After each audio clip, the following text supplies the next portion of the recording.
and share stories and share, sorry about that, and share stories. But your safety is paramount to us, so we didn't do this. We are very optimistic and already planning for and keeping our fingers crossed that we will be holding our 2022 summit next year. So we are already in person next year. We're already planning for that. It is wonderful to see so many faces. When people started turning their cameras, I was waving. I forgot my camera was off, so you couldn't see me, but I was waving to the, hey. But it's nice to see so many familiar names and faces. And it's also nice to see so many new people who have joined Beacon this year. At the same time, I think we need to acknowledge the fact that there are 17,000 people who are no longer with us because they were taken because of bladder cancer. And so our thoughts are go out to them and their families right now.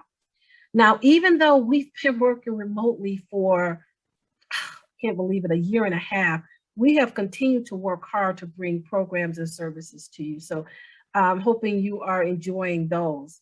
Most of the year, most of you, I would say, are familiar with our webinars, but some of the new things we did this past year was one of the things we introduced was our new treatment talks webinar this past year, featuring a medical expert and a patient who has gone through whatever's being discussed that particular month. And that has really been well received by the community this year. They love the treatment talks. One of the other things we began this year is what we call our podcast series, Bladder Cancer Matters. We have 13 episodes already in the can, have over 8,600 people who have listened to it already. And I want to thank Rick Banks, a long-time volunteer who hosts our podcast. It is really, really well received. And if you are interested in signing up, please go to simply search for Bladder Cancer Matters and subscribe. We'd be happy to have you come on board every month when we have that. One of the things we also did this year, we hadn't done it in a few years, but we expanded our Beacon team. We hired a director of research. Her name is Rebecca Baraski. You will see her in just about a little while. Diane's going to get more into our research portfolio, but I thought it was important to mention that we are growing so much that we did need to split the two roles, the research role and the communication in the education role. I do want to thank Stephanie, who has been wonderful at managing both of these for so many years, but we've grown to a point where she just can't do it all. But I would be remiss if I didn't throw a big hug to her and thank her and say, Stephanie, we really appreciate all you've done for so many years. But this is a good growth. This is good growth for Beacon. So we're happy to see Stephanie be able to put that research side of it down and just carry on with the patient advocacy and the programs. Now, this past May, which was a Bladder Cancer Awareness Month, we had our walk to end bladder cancer. We had more than 1,400 participants, 47 states, DC, Puerto Rico, and 11 countries involved. Now, I know you can't believe it, but we are already open for Walk 2022. And the first 100 people who register will receive a Beacon hat. So after this is over, feel free to go to visit beacon.walk and get yourself registered so you can get one of those hats. Now, another thing we did this past May, we had Ask the Experts online event, which drew more than 1,200 views. And we also launched our Beacon of Hope Award. We had more than 800 people, passionate volunteers from the community who voted on this. We really enjoyed it. We had a good time doing it. I want to congratulate Noelle Lippman, who is our first Beacon of Hope Award winner this year. So I know she's probably joining us. So congratulations on that. None of what we have done at all this past year would be possible without the tremendous support of you, our patient community, and from individual donors and corporate sponsors. We are truly humbled and grateful for the support we receive. We hope that you will continue to support us for the rest of the year as we look to doing even more in 2022 with the new resources that we have. We've been busy since last year's summit. And but the staff has really, really been dedicated to giving you as much as possible. And but it's your courage and dedication and resiliency that motivates us. And personally, you are the reason that I'm motivated to get up every day and fight this fight every day for you. So thank you so much for all you do for Beacon as well. Now, I would like to introduce someone who really needs no introduction. Most of you know her, the new folks online would not, but I want to introduce you to Diane Percy Qualley. She is our co-founder, who with her late husband, John, started Beacon 16 years ago with the goal of helping bladder cancer patients and caregivers just like you. Diane, you have the screen. Thank you, Andrea. And I want to add my welcome to all of you.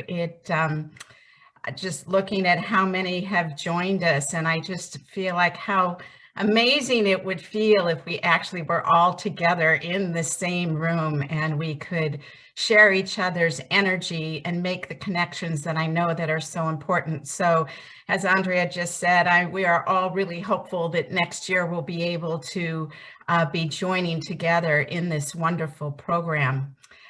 For those of you, and I know there's so many of you who have joined us for a summit before, it's wonderful to have you back. And for those of you that are joining us for the first time, I'm so grateful that you have found Beacon, and I hope we can provide what you're looking for, be it information, connections, support. But I do recognize that if you're newly diagnosed, this can all seem a bit overwhelming. So I just want to give you a gentle reminder to remember to breathe and take it one step at a time. And please don't hesitate to step away if you need. Beacon will always be here to support you.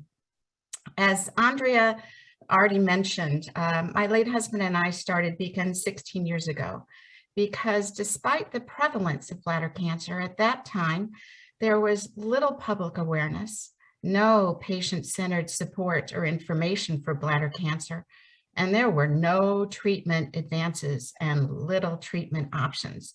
We talked about bladder cancer as the elephant in the room, the disease no one wanted to talk about. But John and I knew we deserved better, as did all the families impacted by bladder cancer. And that's what I love so much about this meeting, because it really does embody what Beacon is all about, and it reflects the impact that we're making. As many of you heard me say so many times, Beacon is a community where individuals impacted by this disease joining together to make our voices heard and give bladder cancer the attention that it deserves. We're a community providing support and understanding to each other so that no one ever feels alone. And we're a community of medical professionals across the spectrum dedicated to finding better treatments and saving lives. And over the past 6 years, there have been so many new treatments approved for bladder cancer, and there's now a plethora of clinical trials for all phases, all types of bladder cancer.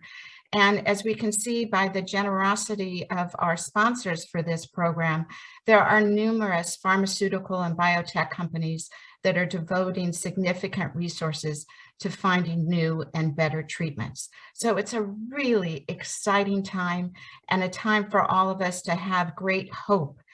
So where do we go from here? As Andrea just said, Beacon's going to continue to raise awareness and spread the word so that everyone who is diagnosed with bladder cancer knows about Beacon and has access to our resources. And we're going to continue to improve and increase our educational and support programs. And as Andrea just said, we are so excited to share with you the news about the expansion of our research program, growing so much that we needed to add a new person. And let me add my welcome, my warm welcome to Rebecca Baraski as our new full-time research director of research. Our research grant program has always focused on filling in the gaps supporting those areas that are not being adequately funded elsewhere. And while the landscape has certainly changed since we started to fund research in 2010, there's still a lot of work for us to do.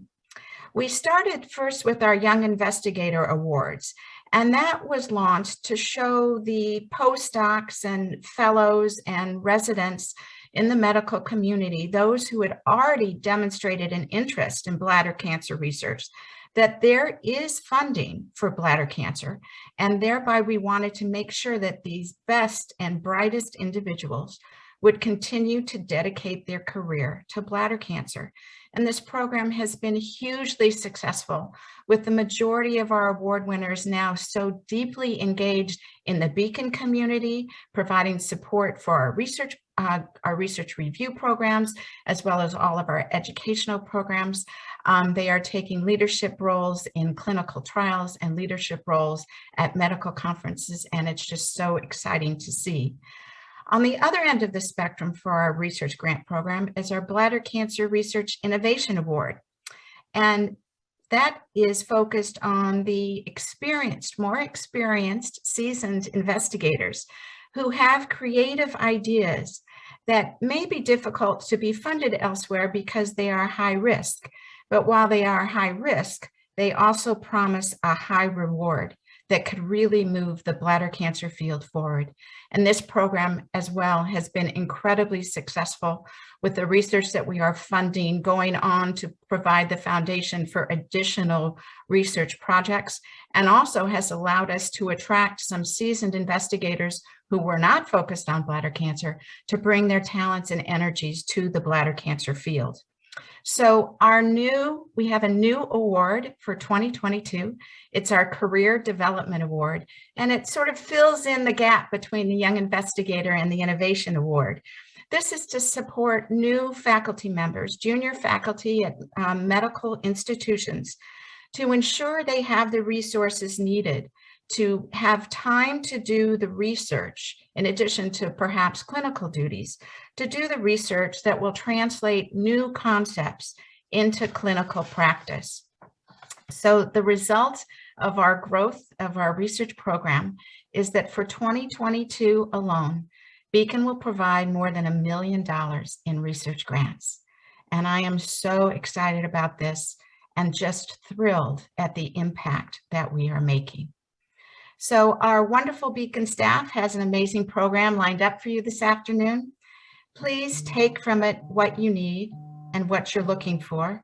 Think about how you may want to participate with BCAN going forward. Maybe it's helping us spread awareness, supporting our programs, participating in our programs, supporting our research program. I understand that really none of us really wants to be here today, spending a Saturday afternoon talking about bladder cancer. But it's where life has brought us, and together we will make our voices heard, and we will continue to make a difference for our own families, as well as the hundreds of thousands of others. Thanks so much. Thank you so